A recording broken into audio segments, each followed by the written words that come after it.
ॐ गजाननं भूतगणादिसेवितं कपित्थजम्बूफलसारभक्षितम् उमासुतं शोकविनाशकारणं नमामि विघ्नेश्वरपादपञ्चकम्। ॐ सुमुखाय नमः। ॐ एकदन्ताय नमः। ॐ कपिलाय नमः। ॐ गजकर्णकाय नमः। ॐ लम्बोदराय नमः। ॐ विकटाय नमः। ॐ विघ्नराजाय नमः। ॐ विनायकाय नमः।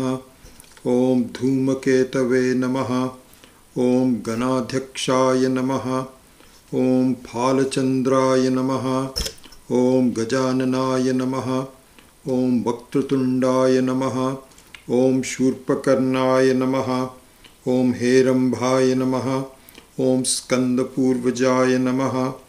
ॐ श्री सिद्धिविनायकस्वामिने नमः।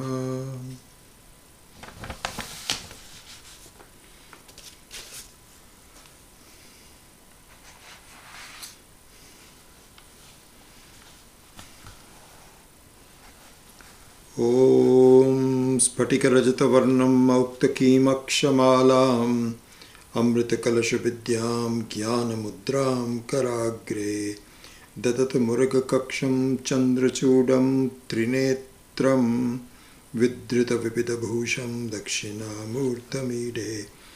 ॐ नमो भगवते दक्षिणामूर्तये मह्यं श्रियं मेधां प्रज्ञां प्रयच्छ स्वाहा। ॐ नमो भगवते दक्षिणामूर्तये मह्यं श्रियं मेधां प्रज्ञां प्रयच्छ स्वाहा। ॐ नमो भगवते दक्षिणामूर्तये मह्यं श्रियं मेधां प्रज्ञां प्रयच्छ स्वाहा। ॐ ओंकारसिंहसर्वेन्द्राय नमः। ॐ ओंकारोद्यानकोकिलाय नमः। ॐ ओंकारनीरशुकराजे नमः। ॐ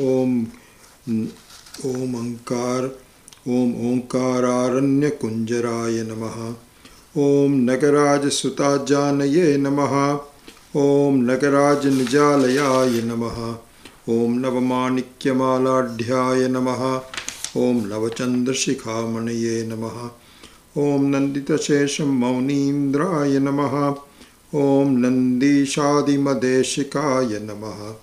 ॐ मोहानलसुधासाराय नमः। ॐ मोहाम्बुधसुधाकराय नमः।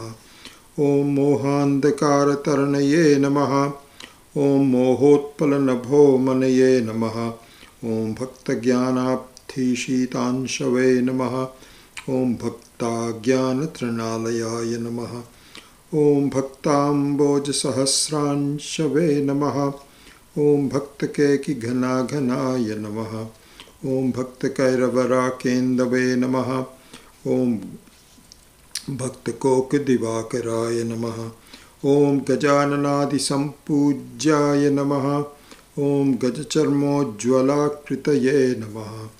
ॐ गङ्गाधवलदिव्याङ्गाय नमः। ॐ गङ्गापङ्किलसज्जटाय नमः। ॐ गगनाम्बरसंवीताय नमः। ॐ गगनामुक्तमूर्धजाय नमः। ॐ वदनाब्जजिताब्जश्रिये नमः। ॐ वदनेन्दुस्फुरद्दिशाय नमः। ॐ वरदानैकनिपुणाय नमः। ॐ वनवीरोज्ज्वलत्कराय नमः। ॐ वनमाससमुल्लासाय नमः। ॐ वनवीरैकलोलुपाय नमः। ॐ तेजःभुञ्जघनाकाराय नमः। ॐ तेजसामपि भासकाय नमः। ॐ विनेयानां तेजःप्रदाय नमः। ॐ तेजोमयनिजाश्रमाय नमः। ॐ दमितानङ्गसङ्ग्रामाय नमः। ॐ दरहासजिताङ्गनाय नमः। ॐ दयारससुधासिन्धवे नमः। ॐ दरिद्रधनशेवदये नमः। ॐ क्षीरेन्दुमुकुटोज्ज्वलाय नमः। ॐ क्षीरेन्दुस्फटिकाकाराय नमः। ॐ क्षीरोमुकुटोज्ज्वलाय नमः। ॐ क्षीरोपहाररसिकाय नमः। ॐ क्षिप्रैश्वर्यफलप्रदाय नमः। ॐ नानाभरणमुग्धाङ्गाय नमः। ॐ नारीसम्मोहनाकृतये नमः। ॐ नागब्रह्मरसास्वादिने नमः। ॐ नागभूषणभूषिताय नमः। ॐ मूर्तिनिन्दितकन्दर्पाय नमः। ॐ मूर्तामूर्तजगत्वपुषे नमः। ॐ मूलाज्ञानतमोभानवे नमः। ॐ मूर्तिमत्कल्पपादपाय नमः। ॐ तरुणादित्यसङ्काशाय नमः। ॐ तन्त्रीवादनतत्पराय नमः। ॐ तरुमूलैकनिलयाय नमः। ॐ तप्तजाम्बूनदप्रभाय नमः। ॐ तत्त्वपुस्तोलसत्पाणये नमः। ॐ तपुनोडुपलोचनाय नमः। ॐ यमसंयुतसत्कीर्तये नमः। ॐ यमसंयुताय नमः। ॐ यतिरूपधराय मौनिने नमः। ॐ यतीन्द्रोपासविग्रहाय नमः। ॐ मन्दारहाररुचिराय नमः। ॐ मदनायुतसुन्दराय नमः। ॐ मन्दस्मितलसत्वक्त्राय नमः। ॐ मधुराधरपल्लवाय नमः। ॐ मञ्जीरमञ्जुपादाब्जाय नमः। ॐ मणिपट्टोल्लसत्कटये नमः। ॐ हस्ताङ्कुरितचिन्मुद्राय नमः। ॐ हठयोगपरोत्तमाय नमः। ॐ हंसजप्यक्षमालाढ्याय नमः। ॐ हंसेद्वाराध्यपादुकाय नमः। ॐ मेरुशृङ्गतटोल्लासाय नमः। ॐ मेघश्याममनोहराय नमः। ॐ मेधाङ्कुरबालाग्र्याय नमः। ॐ मेधापक्वफलद्रुमाय नमः। ॐ धार्मिकान्तर्गुहावासाय नमः। ॐ धर्ममार्गप्रवर्तकाय नमः। ॐ धामत्रयनिजारामाय नमः। ॐ धर्मोत्तममनोरथाय नमः। ॐ प्रबोधोद्गारदीपश्रिये नमः। ॐ प्रकाशितजगत्र्याय नमः। ॐ प्रज्ञाचन्द्रशिलाचन्द्राय नमः। ॐ प्रज्ञामणिवराकराय नमः। ॐ ज्ञानान्तर्भासात्मने नमः। ॐ ज्ञातृज्ञादिविदूरगाय नमः। ॐ ज्ञानज्ञाद्वैतदिव्यांगाय नमः। ॐ ज्ञातृज्ञातिकुलागताय नमः। ॐ प्रपन्नपारिजाताग्र्याय नमः। ॐ प्रणतार्थप्तिवाडवाय नमः। ॐ भूतानां प्रमाणभूताय नमः। ॐ प्रपञ्चहितकारकाय नमः। ॐ यत्तत्त्वमसि संवेद्याय नमः। ॐ यक्षगेयात्मवैभवाय नमः। ॐ यज्ञादिदेवतामूर्तये नमः। ॐ यजमानवपुर्धराय नमः। ॐ छत्राधिपतिविश्वेशाय नमः। ॐ छत्रसामरसेविताय नमः। ॐ छन्दशास्त्रादिनिपुणाय नमः। ॐ छलजात्यादिदूरगाय नमः। ॐ स्वाभाविकसुखैकात्मने नमः। ॐ स्वानुभूतिरसोददये नमः। ॐ स्वाराज्यसम्पद्ध्यक्षाय नमः। ॐ स्वात्माराममहामतये नमः। ॐ हाटकाभजटाजूटाय नमः। ॐ हासोदस्तारिमण्डलाय नमः।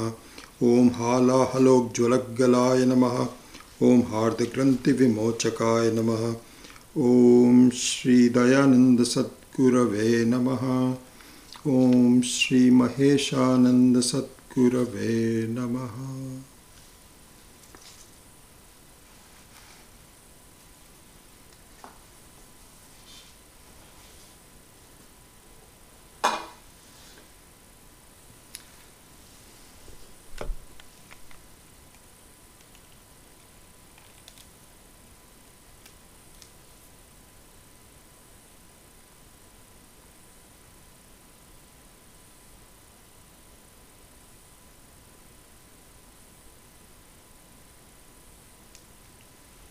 ॐ श्रुतिस्मृतिपुराणानाम् आलयं करुणालयं नमामि भगवत्पादं शङ्करं लोकशङ्करं शङ्करं शङ्कराचार्यं केशवं बादरायणं सूत्रभाष्यकृतौ वन्दे भगवन्तौ पुनः पुनः ईश्वरो गुरुरात्मेति मूर्तिभेदविभागिने व्योमवद्व्याप्तदेहाय दक्षिणामूर्तये नमः। गुकारस्त्वन्धकारो वै ऋकारस्तन्निवर्तकः अन्धकारनिरोधित्वात् गुरुरित्यभिधीयते। सदाशिवसमारम्भां शङ्कराचार्यमध्यमाम् अस्मदाचार्यपर्यन्तां वन्दे गुरुपरम्पराम्। ॐ शन्नो मित्रः शं वरुणः शन्नो भवद्वर्यमा शन्न इन्द्रो बृहस्पतिः शन्नो विष्णुरुक्रमः। नमो ब्रह्मणे नमस्ते वायो त्वमेव प्रत्यक्षं ब्रह्मासि त्वमेव प्रत्यक्षं ब्रह्म वदिष्यामि ऋतं वदिष्यामि सत्यं वदिष्यामि तन्मामवतु तद्वक्तारमवतु अवतु माम् अवतु वक्तारम्। ॐ शान्ति शान्ति शान्तिः। सहनाववतु सहनौ भुनक्तु सह वीर्यङ्करवावहै तेजस्विनावधीतमस्तु मा विद्विषावहै। ॐ शान्ति शान्ति शान्तिः। यश्छन्दसा वृषभो विश्वरूपः छन्दोभ्योऽध्यमृतात् सम्बभूव समेन्द्रो मेधया आस्पृणोतु अमृतस्य देवधारणो भूयासं शरीरं मे विचर्षणं जिह्वा मे मधुमत्तमा कर्णाभ्यां भूरिविश्रुवं ब्रह्मणः कोशोऽसि मेधया पिहितः श्रुतं मे गोपाय। ॐ शान्ति शान्ति शान्तिः। अहं वृक्षस्य रेरिव कीर्तिः पृष्ठं गिरेरिव ऊर्ध्वपवित्रो वाजिनीव स्मृतमस्मि द्रविणगुं सवर्चसं सुमेधा अमृतोक्षितः इतीर्थशङ्कोर्वेदानुवचनम्। ॐ शान्ति शान्ति शान्तिः। ॐ पूर्णमदः पूर्णमिदं पूर्णात् पूर्णमुदच्यते पूर्णस्य पूर्णमादाय पूर्णमेवावशिष्यते। ॐ शान्ति शान्ति शान्तिः। आप्यायन्तु मम अङ्गानि वाक्प्राणश्चक्षुः श्रोत्रमथो बलमिन्द्रियाणि च सर्वाणि सर्वं ब्रह्म उपनिषदं माहं ब्रह्म निराकुर्याम् मा ब्रह्म निराकरोत्। अनिराकरणमस्तु अनिराकरणं मे अस्तु तदात्मनि निरतेय उपनिषत्सु धर्माः ते मयि सन्तु। ॐ शान्ति शान्ति शान्तिः। वाङ् मे मनसो प्रतिष्ठिता मनो मे वाचि प्रतिष्ठितम् आविराविर्म एधि वेदस्य मानीस्थः श्रुतं मे मा प्रहासीः अनेनाधितेन अहोरात्रान् सन्दधामि ऋतं वदिष्यामि तन्मामवतु तद्वक्तारमवतु अवतु माम् अवतु वक्तारमवतु वक्तारम्। ॐ शान्ति शान्ति शान्तिः। भद्रं नो अपि वातयमनः। ॐ शान्ति शान्ति शान्तिः। भद्रं कर्णेभिः शृणुयाम देवाः भद्रं पश्येम अक्षभिर्यजत्राः स्थिरैरङ्गैस्तुष्टुवागुंसस्तनूभिः Vyashema devahitan yadayuhu swasti na indro vriddhashravaha swasti na pusha vishvavedaha swasti nastarksho arishtanemihi swasti no brihaspatir dadhatu. Om Shanti Shanti Shanti. Yo Brahmanam vidadhati purvam yo vai vedamscha prahinoti tasmai tamha devamatma buddhi prakasham mumukshuraham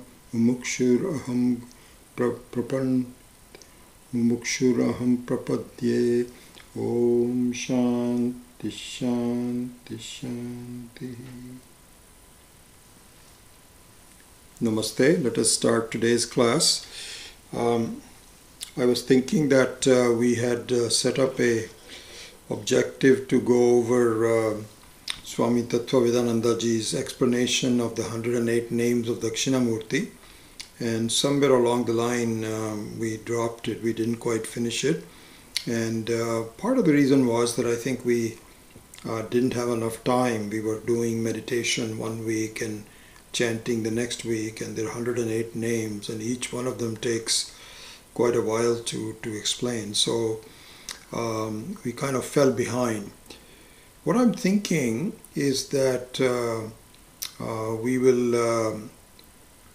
do something else, because this chanting, it's 8:15, so we still have some time from I'm not sure on the days of meditation, but on the days of chanting at least, I think what we will do is to look at the meaning of the Shanti mantras, the 10 mantras that we just chanted. We chant every day, every time.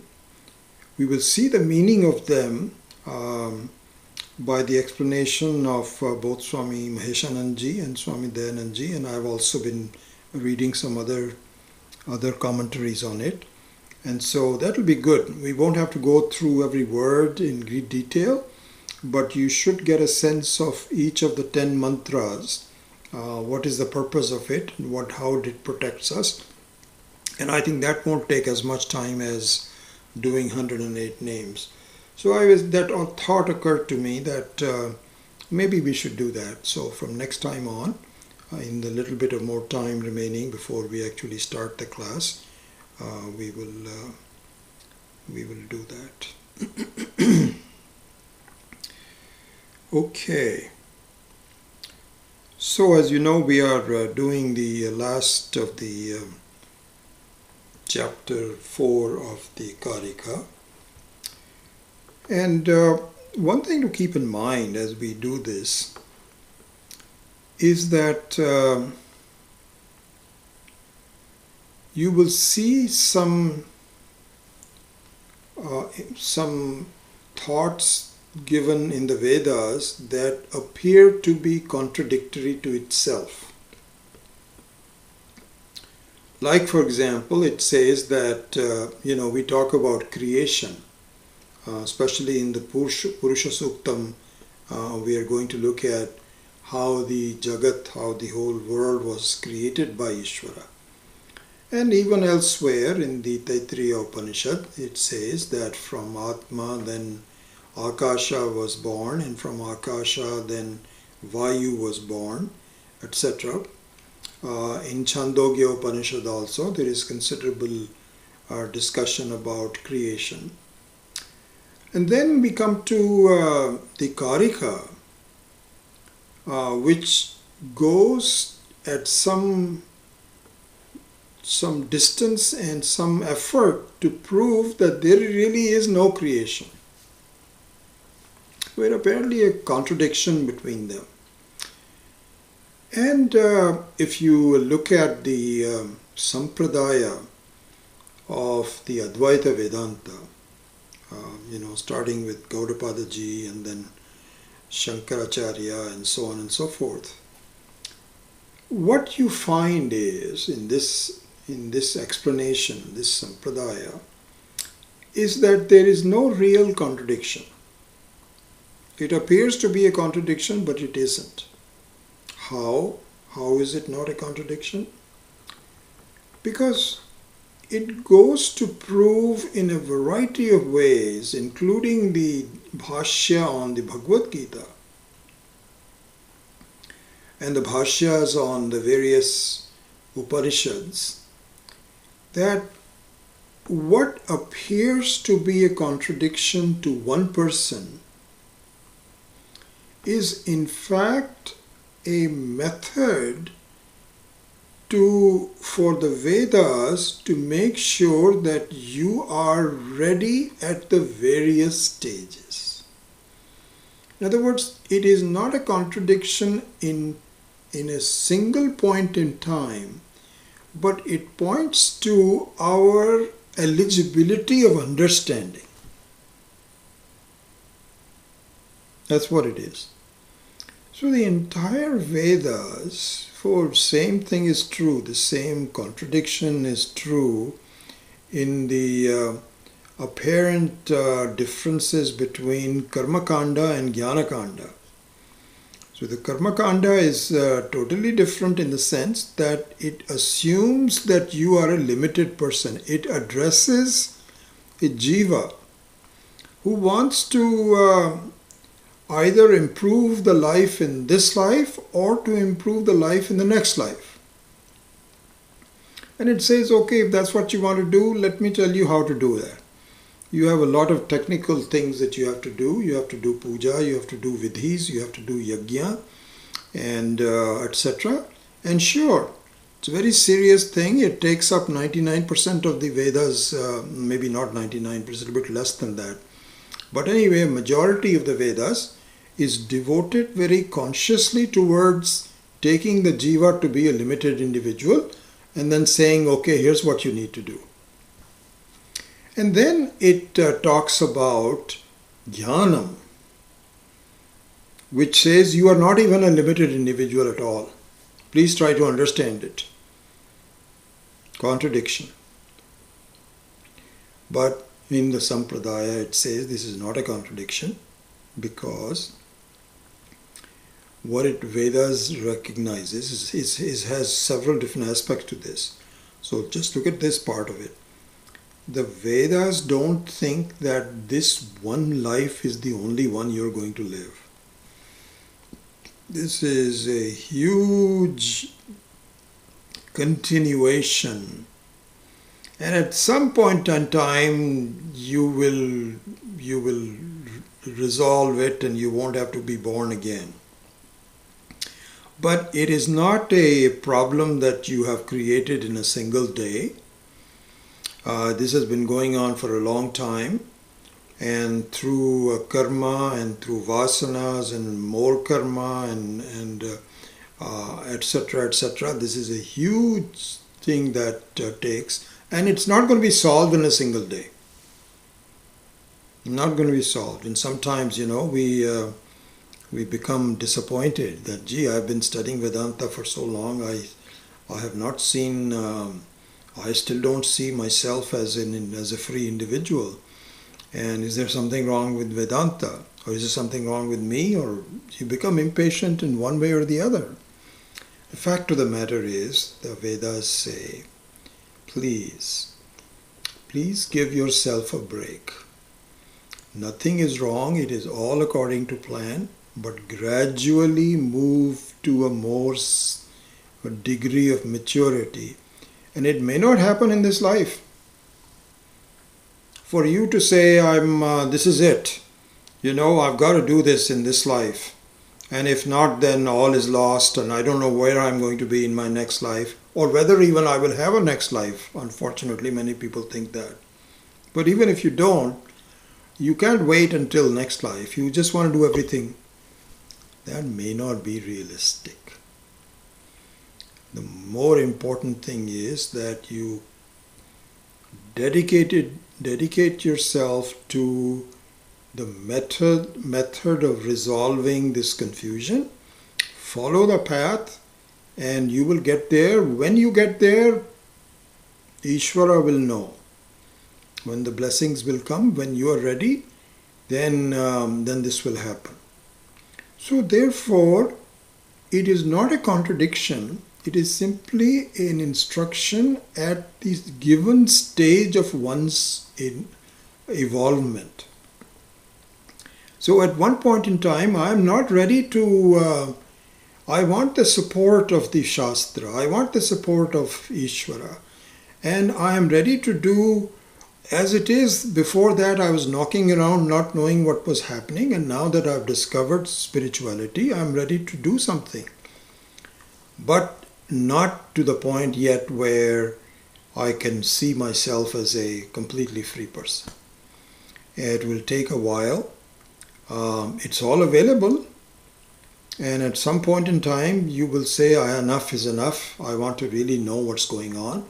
And even after you decide to know what's going on, it's not really simple that you will suddenly discover that. There also you have to go through mananam, nididhyasanam, and so on and so forth. Anyway, all I'm saying is that there is a process involved. First you take some steps, and after that, then you begin to see the deeper meaning of it.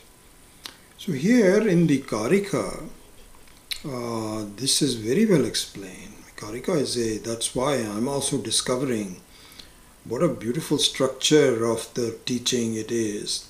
And what a deep structure that takes us all the way up to the end, if we are ready. If we are not ready, then we may have to read it again and again. If we can't even understand that all, then please don't read Mandukya and Karika. Just go back to some simple things. Bhagavad Gita, etc. Even Bhagavad Gita has also the same thing. So I'm not putting that down. But at least the language is a little easier. But to be ready for Jnana Yoga, then this thing must make sense to me. And so that's why I'm beginning to see the depth of Mandukya Karika, especially the Karika. Just amazing. So having said all this preface towards this, what Gaudapada ji is saying, so the Karika is what is called Ajativada. And Ajativada means that there is no beginning. It never began. The whole world never began. Yes, you think that there is a certain cause and effect relationship. You were born from a given mother and father. Why? Because there was some reason for you to be born in this family, because previously there were some done karmas, and based on that some decisions were made as to where you will be born. And then as your life has been, the results have been connected to it. So there is a clear relationship between cause and effect. This is what my mind's thinking is. Gaudapadacharya says, no. There is no cause and effect relationship. It never really began. And it does a great job of laying the foundation, especially in the 4th chapter that we are studying, Alata Shanti Prakaranam. How logically it doesn't make any sense for anything to begin. Anyway, we went through all that, the first section, and then the second section was to look at application of that through an analysis of your waking state and so on.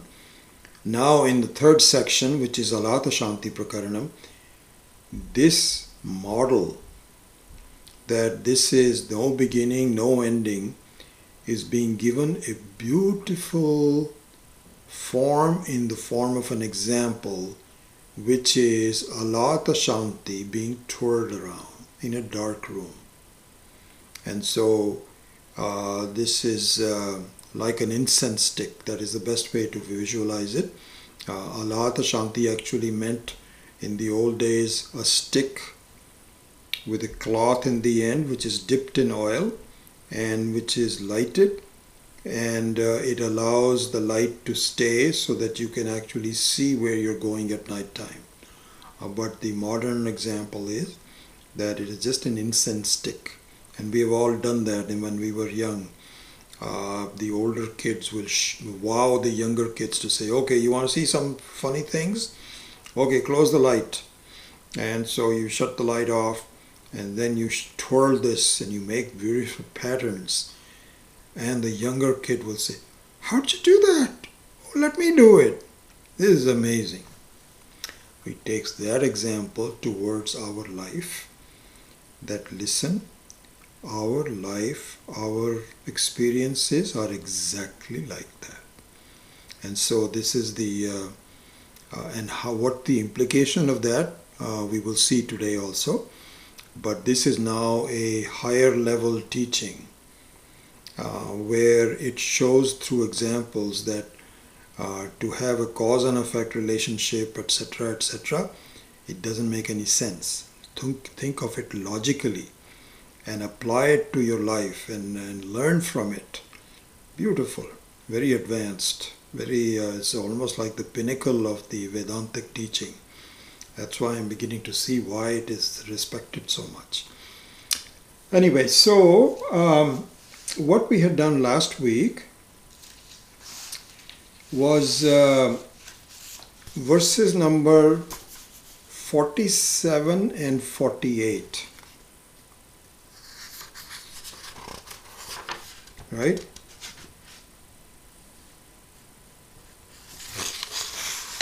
So in 47, 48, this was what is called Anvaya Vyatireka. So verse number 47 was Anvaya and 48 is Vyatireka. So Anvaya Vyatireka means that it is a closed loop logical conclusion. So what do we mean by closed loop logical conclusion? It means that please consider that the tip of the incense stick representing a singularity, it's just a single tip, and I would add to that, it is generating its own light, self-lighted, single, non-moving vastu. It's an entity which is lighted up. This is the tip of the incense stick. Now, when the incense stick starts moving and makes a pattern, the pattern is generated by the movement.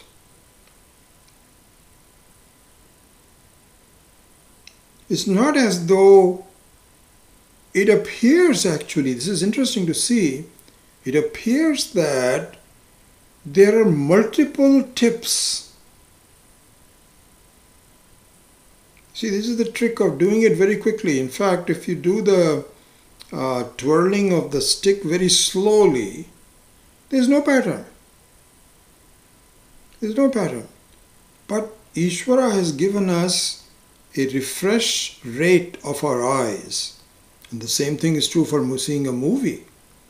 If the movie is projected in the old days, now it is digital, but when it was mechanical, each frame, if it moves more slowly than your eye's refreshing rate, then you don't see the movement. It looks like a jerky change of scenery. But if it happens very quickly,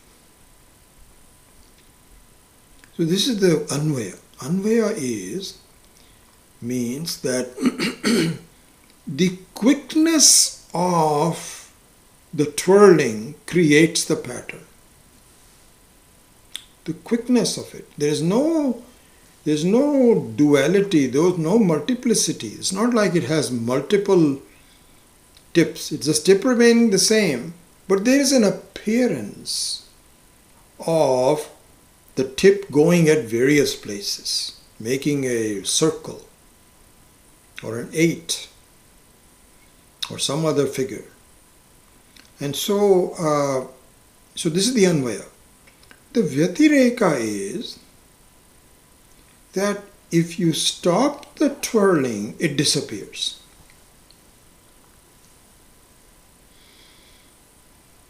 It disappears. So similarly now, what we have to see is how does it really help us? What are the implications of it? So look at that. To look at that, now we are studying the 4 important verses today, which is number 49 through 52. So we're looking at the implication of this, 49 to 52.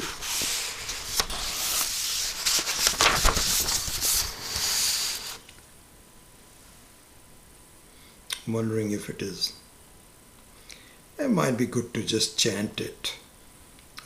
Because we have not been chanting all the verses, and these are important 4 verses, and so it might be good to just chant it. So I will, in fact, just to save time, I will just chant it once. You just listen, and then you can do it on your own. So number 49. Alate spandamane vai nabhasanyato bhuvaha natatonyatra nispandat annalatam pravishyanti te. Number 50.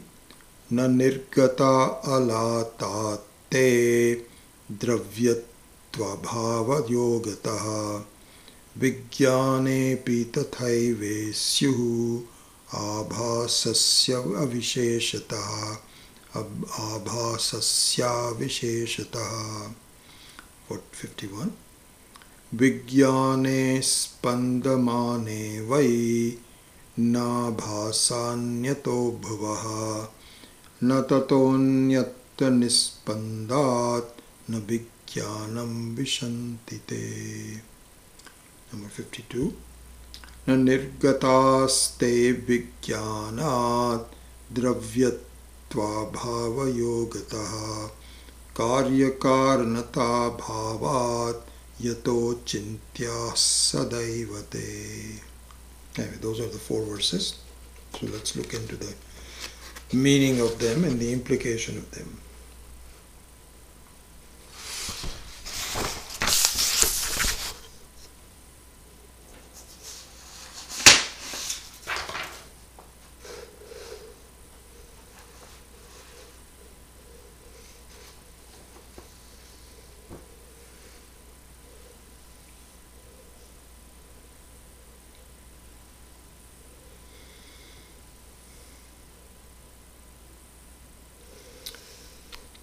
So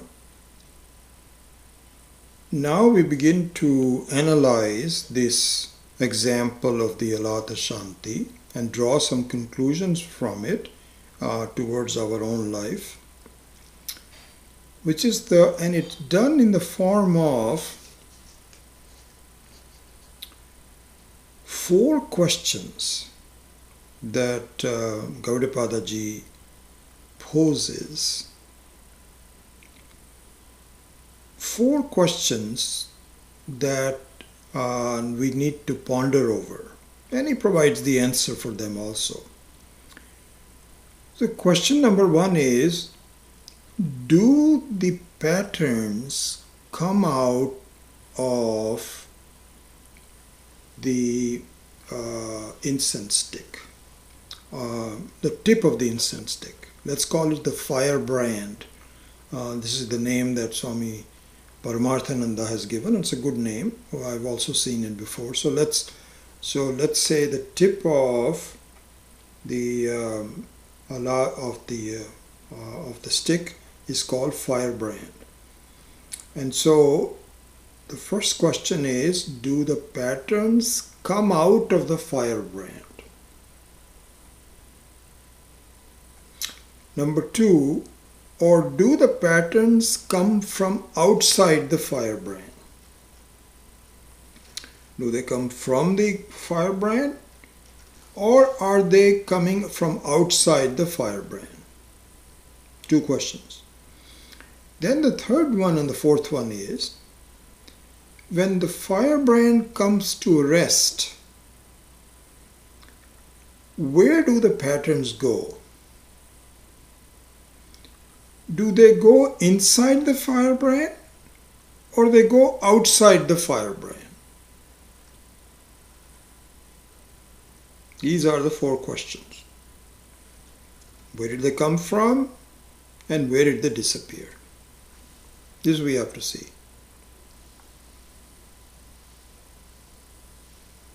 So, if we do not really think about it very much, what appears in our mind is that the patterns come out of the firebrand. And then the patterns are actually a result of, they are an effect of the cause, which is the firebrand. The patterns are a effect, and the firebrand is a cause. So we feel that there is a karya karana bhava. There is a cause and effect relationship. And so when we extend this to our life, it will become a little bit clearer, which will be, where does this sense of limitation, the samsara, which is what is encapsulated in the word samsara. So the whole world that I see, where did it come from?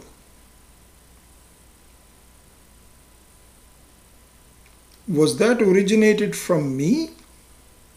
So because here the one-for-one equivalence is that the firebrand, which is self-shining and non-dual, in other words, there's a singularity to it, is like the Atma.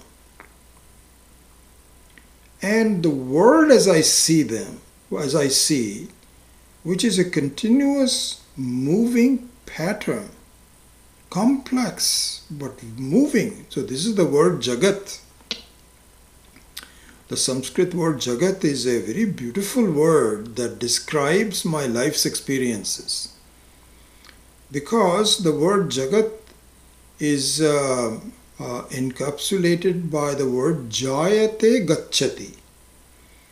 Jayate means it comes around. Every experience is born, and while it is born, it is gone. Born, gone, born, gone. This is what the whole world is. It's like a pattern. There's no fixed part to it. Every moment is different. All the experiences are new, but they become immediately old. This is what the Jagat is. So therefore, the firebrand is the Atma, and my life's experiences are the patterns of the firebrand. So now we can say, where did this world come from? And really, I'm much less interested in knowing where it came from. That is kind of nice to know, but what I'm really interested in is, when will it go? That is the one. But what happens is that both are connected. The answer to where it came from and the answer to where it's going are two sides of the same coin. So even though I'm not terribly impressed by understanding where it came from, I'm very interested in finding out how it's going to end. I know it ends temporarily at the night time, but it comes back again. And so I don't really have any sense of how it's going to diminish, because I want it to go away. I want to be independent, but I can't. And so how it disappears also is a very important aspect of it, which is tied to the fact how did it come about. And so those are the 4 questions that Gaudapadaji asks us. He says, we may not be able to have the understanding of the complexity of how the world came about and where it's going to go and when it is going to go, but let us simplify it in this example, which is beautiful and very profound. This is why the whole chapter of 100 verses, and we are about halfway through it, is called Alata Shanti, even though the number of verses that talk about Alata Shanti are very limited. But it is such an important example for us to ponder and to understand that the whole chapter is called Alata Shanti. And it's the final chapter, the more advanced chapter. So here, Gaudapadaji says, these are the 4 questions. And so we need to ask, where did this world come from? And what is the reason for it? In other words, what is the cause of it? What is the cause of it? Did it come from me? Is it my problem? Is it somebody else's problem? And more importantly, how is it going to go away? So in pondering these 4 questions, Gaudapadaji says, listen.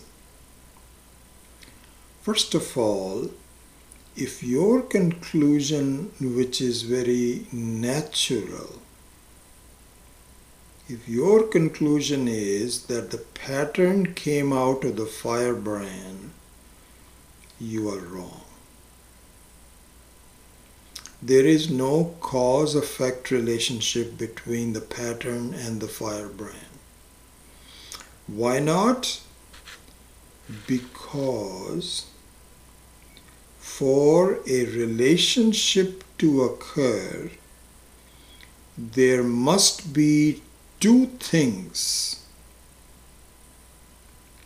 that exist in the same frame, in the same instance, in the same reference point, I would say. In the same reference point, there must be 2 things for you to even begin to understand there is a relationship or not.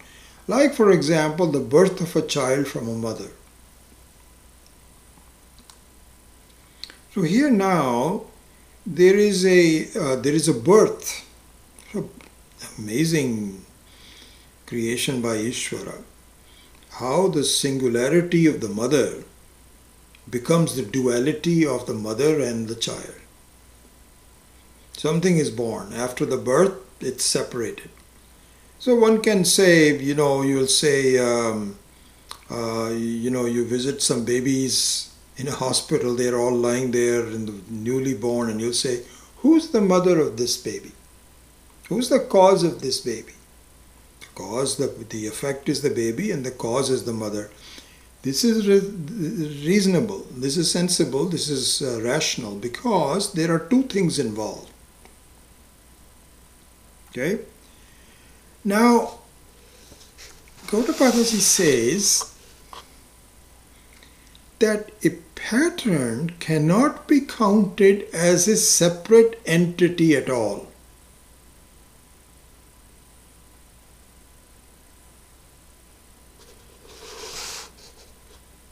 Patterns do not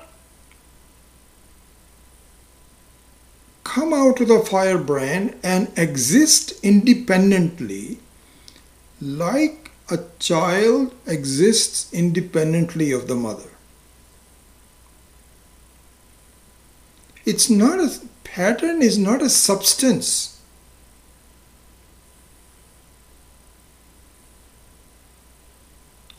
The firebrand is a substance. If the pattern was also a substance, then you can be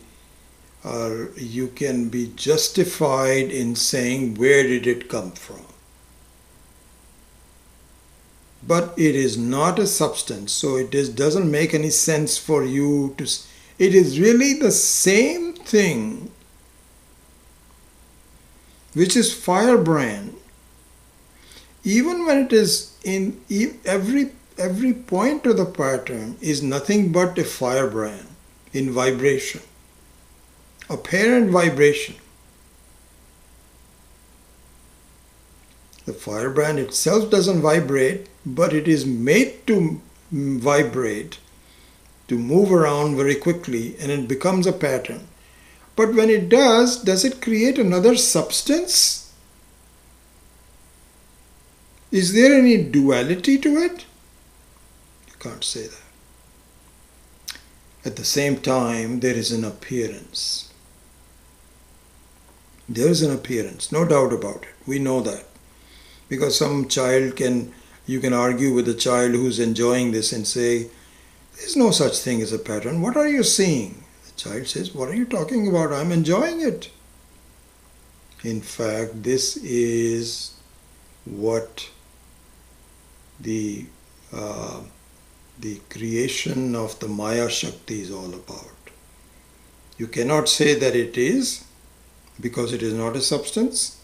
You cannot say it is not, because you see it. It is an appearance. You can enjoy it or you can be scared by it. This is the amazing thing about the mithya of the world. Anirvachaniya. Sat asadbhyam anirvachaniya maya. It is neither there nor not there. It is something in between. It has an appearance. And so, for example, really speaking, as in Chandogya Upanishad, Vacharambhanam namadeyam mrittika ityeva satyam. So pot, for example, is not a substance. The substance is the clay. It is just kind of a name, a pattern for the name of clay. Anyway, coming back to the example of the Alata Shanti, it says that you cannot ascribe a cause and effect relationship. In fact, the whole world. So when you say there is a Jagat, when you say Jagat, the world and experiences, it is simply a name given to Brahman. Brahman meaning Atma, which is just a single tip which has no duality. So that is just an example, because there is an incense stick, there is a person who is doing it, so there is some duality in that example, but let's not go into that part of it. The main thing is that in terms of the relationship between a pattern and the firebrand is the pattern. So similarly, the world is nothing but Brahman. The world is nothing but Atma alone. And the spandanam of the mind, spandanam means the movement of, that's a separate issue as to how that comes about, is the spandanam of the mind creates a sense of reality to the world. There is no real reality. In fact, the reality of the world is Brahman, is Atma alone. So we have seen this in other ways to look at it, and this is another way to look at it, that really speaking, the pattern is not a separate substance on the same degree of reality as the firebrand. The firebrand is self-effulgent. The firebrand is hot. Don't touch it. The pattern is not self-effulgent. has no heat to it. It just has an appearance. This is the example. So let us look into this in more detail.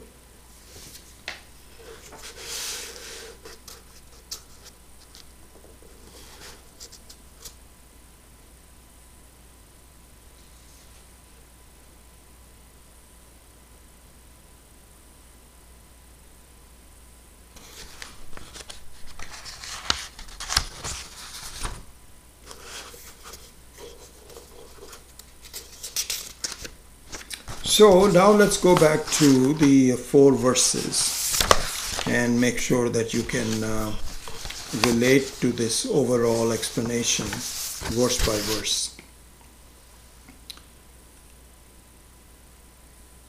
So verse number 49, Alate spandamane vai, when the alata, when the firebrand is moving, na abhasa anyato abhuvaha, when the firebrand is in motion, appearances do not come from elsewhere.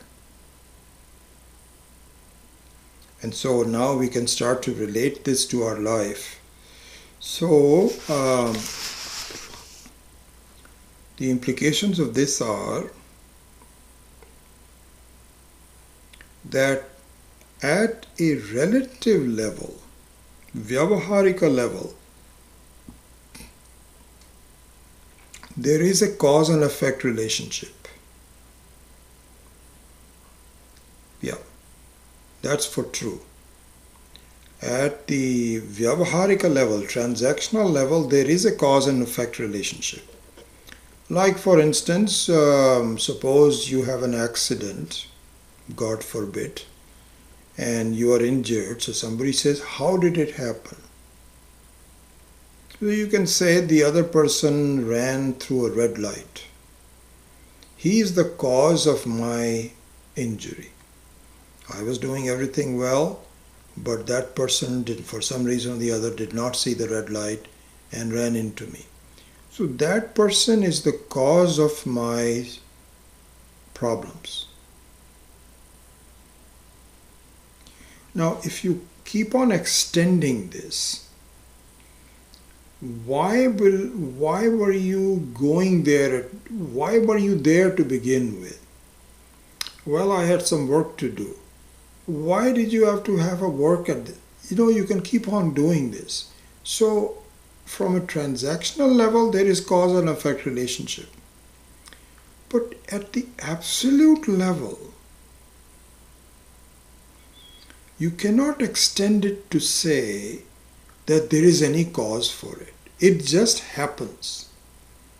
I am born, and in fact the only cause is, if you want to give it a cause, it is self-ignorance. Self-ignorance. In fact, this is what is said, that please, we are given an advice over and over again by all the acharyas, that in order to expedite your progress in life, do not put a blame of anything on anyone. Don't, and this is a real problem, because I am so involved in my life I have to, with lots of things going on with my relationships and my situations and so on, that I blame somebody. And if I don't blame someone, I blame myself. Oh, I shouldn't have done this. When am I going to learn? I'm so stupid. These thoughts come through people's minds. You don't blame someone else, but you also blame yourself. You're also part of the world. So you're really blaming the world itself. That how come I became so stupid? Why did I have to say something which I shouldn't have said? We were visiting some friend a couple of nights ago, and they were laughing about it. It's very interesting. So they were saying that how just some casual comments can turn into something so big. So this gentleman was telling me that he went to a social gathering, and there was a person who was sitting there throughout the whole evening with a small dog in his lap, and he was stroking the dog. And apparently this friend of mine had seen this James Bond movie where there was a villain, I had forgotten it, but now I think I can recall it, who was famous for sitting quietly and stroking his dog. I'm sorry, his cat. His cat. So, yeah, I blew that. It's a cat, white cat. And so my friend told him, you look like that person who's stroking the cat. And you have a nice cat in your lap, because he was just holding it and so on. Next day, this person wrote him, he says, one of the nastiest emails I have ever received. And the email said, how dare you insult me and my dog? This was the interesting part. How dare you insult my dog by calling him a cat? And how dare you insult me? Don't you have some manners? And I hardly even knew you, and you walked up to me and said all these kinds of things? Anyway, he says he and his wife were both saying this was getting very serious for a while. But then after a while we just let it go, and we apologized, and he was not accepting the apologies. How these simple things can just make into a big thing. So anyway, what I was saying was that the Vedantic advice to us is that if you wanted to make a lot of progress in your life quickly, then stop blaming the world and stop blaming yourself, and move on to on your self-inquiry, and don't let these thoughts hold you down, because you get into this feeling that why did that person do this to me, and I should have done this, and there is no ending to this.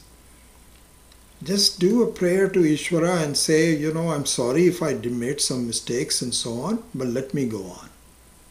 This is the best prayashchitta karma that you can do. Just ignore it. Just go on with your life. And the same thing for yourself.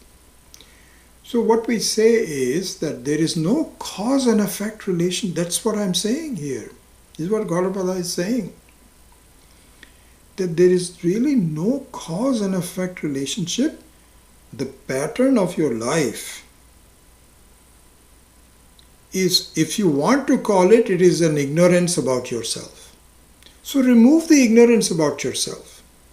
That should be your main goal. Not to look for any particular reasons that, this is how it happened. How the world happened, we don't know. It just happens by itself. This is the glory of Ishvara's creation.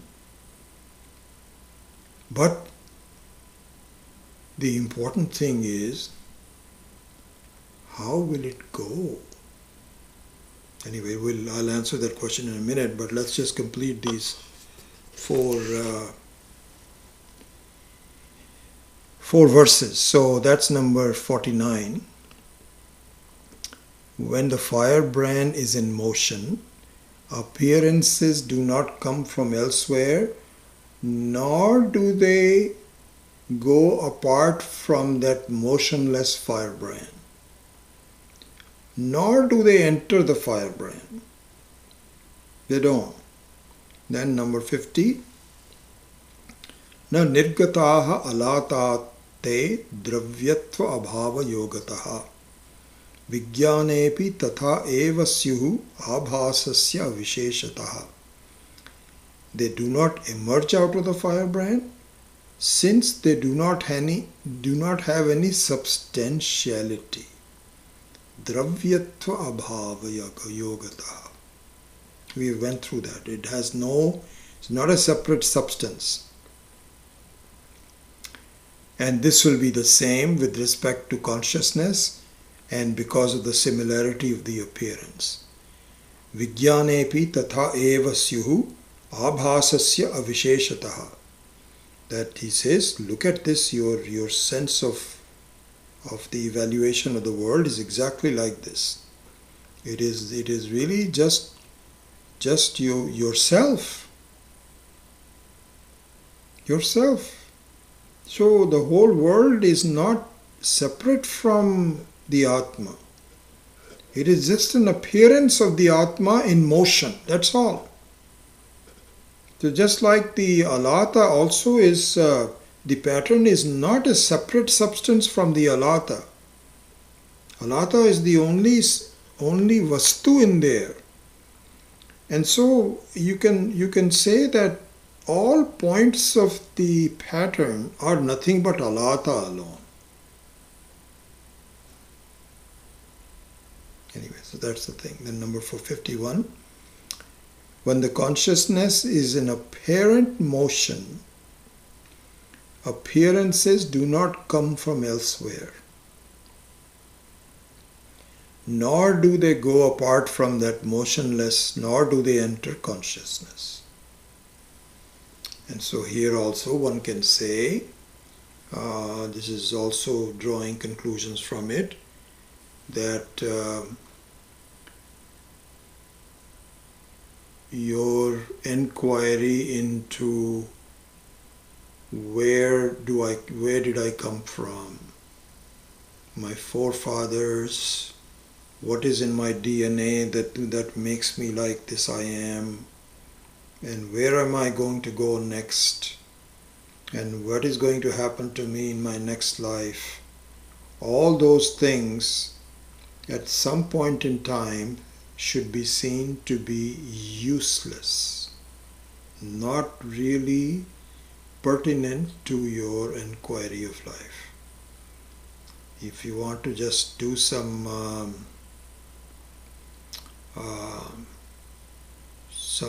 inquiry about it, it's okay. I was visiting a friend of mine so we had gone there for something, and they had pictures all over their table, and so we were asking him, are you making some kind of an album, or what are you doing? They said, no, this is much more comprehensive of a work. So we said, what? So they said, our son, who apparently has made some money and he can do this, so his granddaughter, who's now in college, told her dad, the son of our friend, that I want to know about the family history, all the genealogy. So what they did was, apparently this is done if you have enough money to engage with a professional company, and they went through the structure of the entire family tree. And it is not just a casual thing. There is a section for interviewing. Photographs have to be given. There are chapters. And this is culminating into some kind of a book. And he was very excited about it. He says, my son has really spent a lot of money, and we're going to now make a lot of books out of this. And it'll be a thick book that talks about his grandfather, great-grandfather, where he went and what's some memories of it, and so on and so forth. And when he was describing that, I was thinking, should I do this? And that thought I dismissed right away. No. If my grandkids asked me about my great-grandfather, if they do, they haven't asked so far, I will answer it to them the best way I can and be done with it. But to preserve for what? For what reason? How does it really help me in my life? This is what I want to know. Now if I start making even a simple album, I think I have about 40,000 pictures that I really should be putting on, digitizing it. But I can't justify the time for it. Because The question is, for what reason am I doing this? And so this is the cause and effect. Somehow I feel that, I will be able to, well, the reason is that you want to memorialize your own. Nobody wants to go away. So if at least my name will be there. This is why people take pictures. Useless, completely useless. I have very limited time in my life. All of us are getting old. It is much better to just forget about doing cause and effect. And where did I come from? Where am I going? And if you want to do it, go ahead and do it. No problems. No problems to us, but there is a problem for you. You have less time, the way you think about things, and so on and so forth. And same thing here where we are discussing, look at coronavirus, for example. This is a very good case. What a serious problem we have.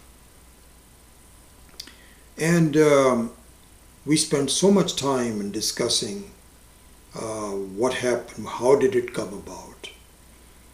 Is China responsible for it? Is it Ultimately, something like this is just the work of Ishvara. I mean, the kind of disruption that it has made in our life is not just a simple man-made kind of a thing. It had to be done for whatever reason, we don't know. And so the best thing is to deal with it as best as you can, but not spend a lot of time sort of discussing, how did it come about? And, so people are trying to find a vaccine for it. Fine, good. And we need to be as careful as we can, wearing masks and so on. All of that is fine. But my drishti, my vision should be, it is done by some higher power. And when that, we will do the best to resolve it. But there is nothing else that we can do. It just happens. So anyway, that is verse number 51. Then in the last one, 52,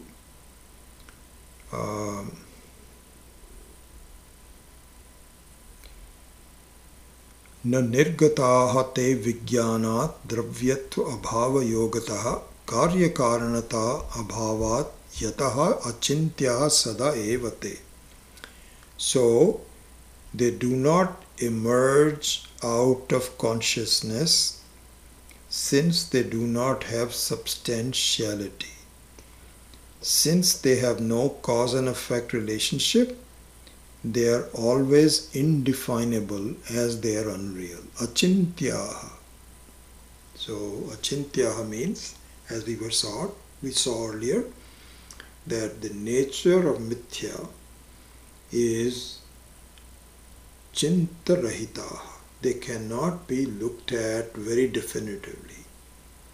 So anirvachaniya is an important word to understand. I think we have done this in other instances. So nirvachaniya, there is a word called nirvachaniya. It's all these interesting words, how they came about. So, vachaniya means to say something. To say something is called vachanam. So, vachaniya means it is speakable. It is definable. Then, nirvachaniya means nishchayena vachaniya. Very definitely. Very definitely. That this is a table, you can say very definitely, this is a table. Anirvachaniya means one which cannot be defined definitely. Cannot be defined definitely. So here also, for example, if you look at this table, it's a good example of the table. The table appears to be solid. But you and I both know it is not a solid object. It is really 99.9999% space. These are a bunch of electrons twirling around. This is also a pattern. So the table is also nothing but a pattern. What a creation by Ishvara. Out of the various patterns, I think we have talked about this before, Swami Dayanand used to say that really the whole creation is in the form of circular patterns. Because the circularity of the pattern can be preserved. Because if it's a single line, then it has to end somewhere. But a circle doesn't have to end. It can keep on going. And in fact, the whole creation, both the solidity and the liquidity and the gaseous nature, everything is nothing but a pattern in different ways. And in fact, this can be now said, Swami Paramarthananda actually gave a very good hint on this, that if you look at, I think I talked about it last time, that quantum physics has already discovered that substances are nothing but energy in motion. So the quantum physicists already know this. Vedanta says, good, I'm happy that you have discovered that, but do not rest there. Go all the way. What do you mean by all the way? The whole world is nothing but consciousness in motion, not energy in motion. Energy is also consciousness in motion.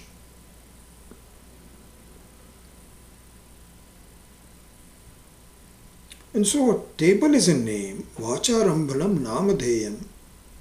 It is nothing but a bunch of molecules.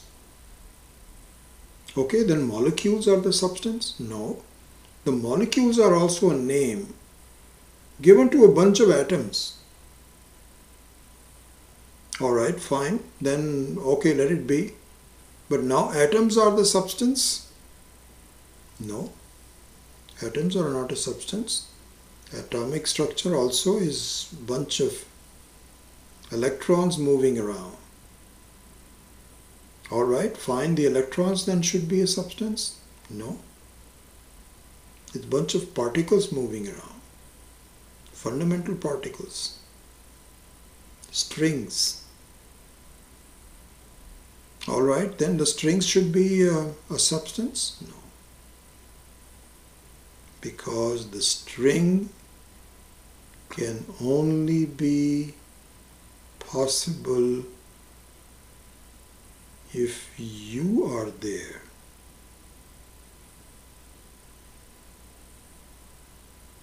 You are the substance. As we are seeing in Drigdrishya Viveka, Drigeva natu drishyate. You are the Sakshi, the substance. And so please see that the pattern is nothing but you. And you are.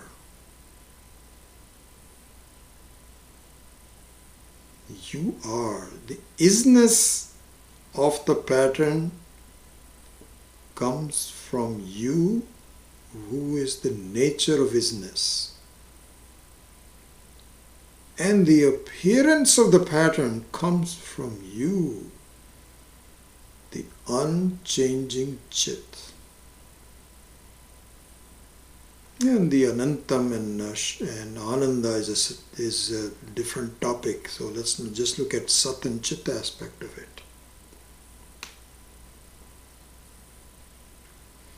Really speaking, it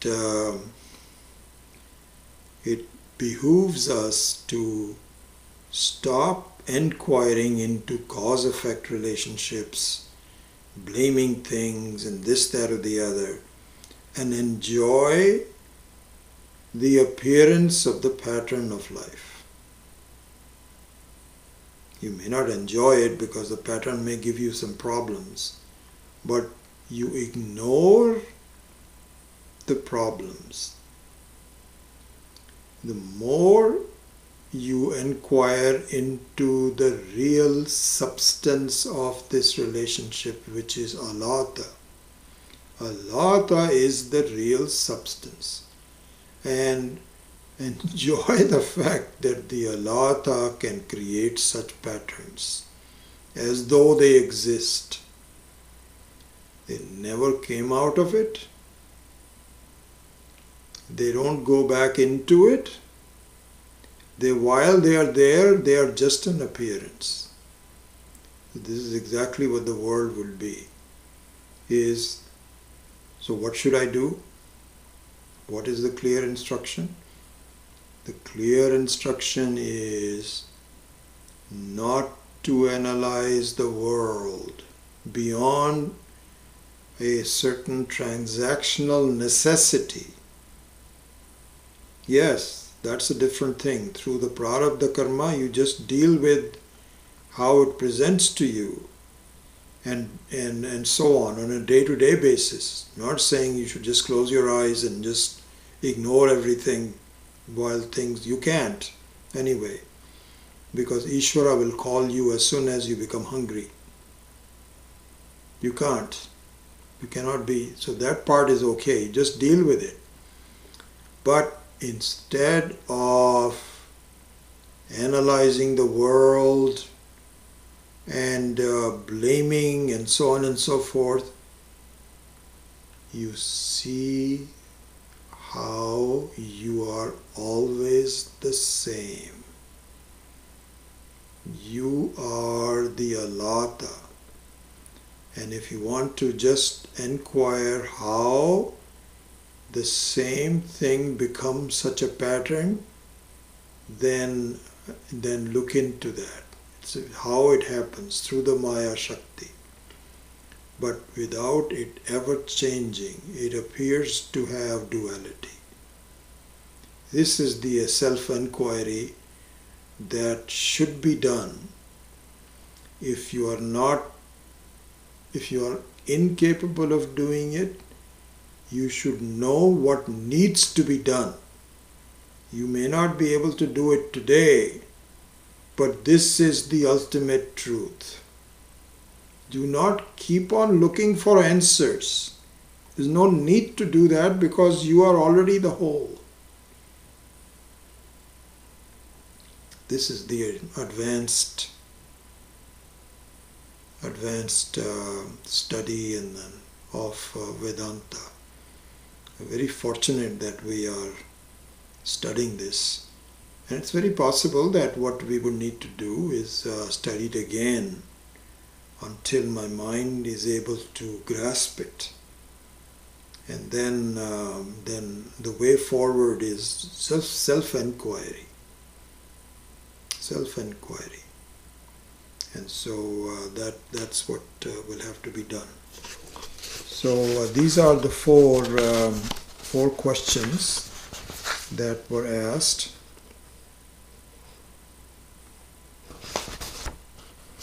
I can see if I wanted to make some more points.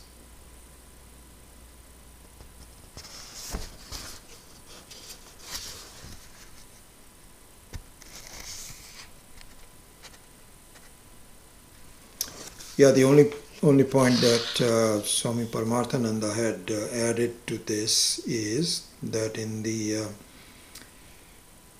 11th chapter of the Bhagavad Gita, Ishvara Darshanam is shown, and we are actually looking at the same topic in the Purusha Suktam also. So there it is said that Ishvara Darshanam should not be looking for something other than what you are seeing. This is Ishvara. So this is a pattern, and the pattern is nothing but alata. It is your own consciousness. So when you see a table,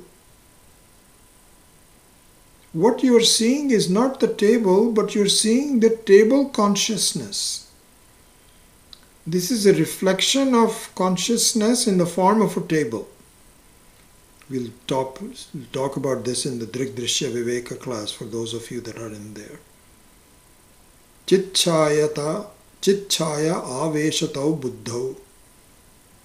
So this is really nothing but consciousness alone. This I don't see.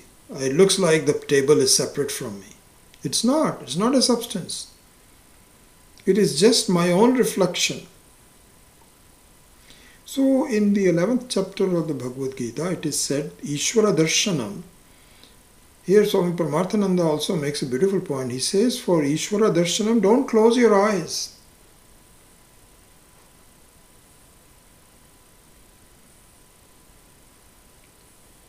Because closing the eye means you are not there.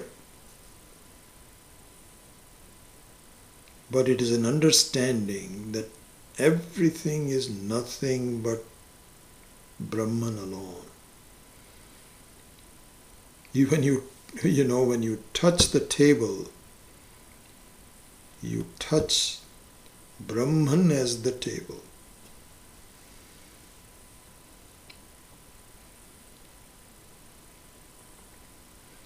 So really seeing the presence of Brahman in which is Atma, which is the Turiya of the Mandukya Upanishad.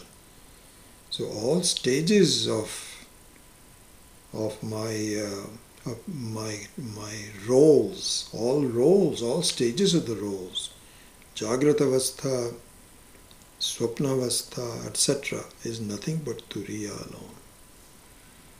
And so right now I'm focused on the patterns. Where did it come from? How is it going to go? It is just an appearance. It will go by itself. How will it go? By doing self-enquiry. If you look at the nature of the alata, nature of the Atma, the Swarupa of the Atma, then the Swabhava of the whole world will happen by automatically. So very important instructions on the Karika. So with that I will close and see if you have any questions. Om Swasti Prajabhyah Paripalayantam Nyayena Margena Mahim Mahishaha Go Brahmanebhya Shubhamastu Nityam Loka Samastha Sukhino Bhavantu Kale Varshatu Parjanyaha Prithvi Sasya Shalini Desho Yam Shobharahitaha Brahmana Santu Nirbhayaha Sarve Bhavantu Sukhinaha Sarve Santu Niramayaha Sarve Bhadrani Pashyantu Ma Kaschid Dukkha Bhag Bhavet Asato Ma Satkamaya Tamaso Ma Jyotirgamaya Mrityor Ma Amritam Gamaya Om Purnamadav Purnamidam Purnat Purnamudachyate Purnasya Purnamadaya Purnameva Vashishyate Om Shanti Shanti Shanti Harihi Om Shri Gurubhyo Namaha Harihi Om. I ran over a little bit, don't have as much time for questions, but let me see if you have any.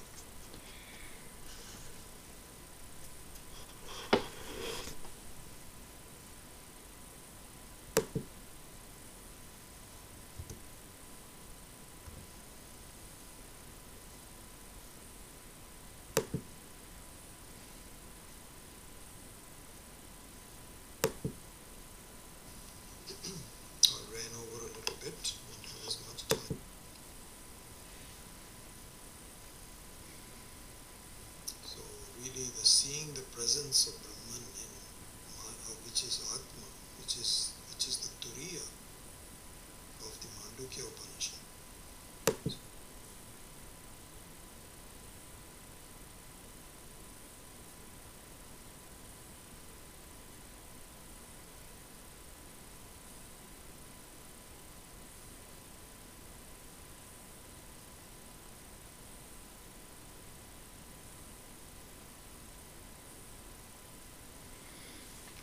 Good.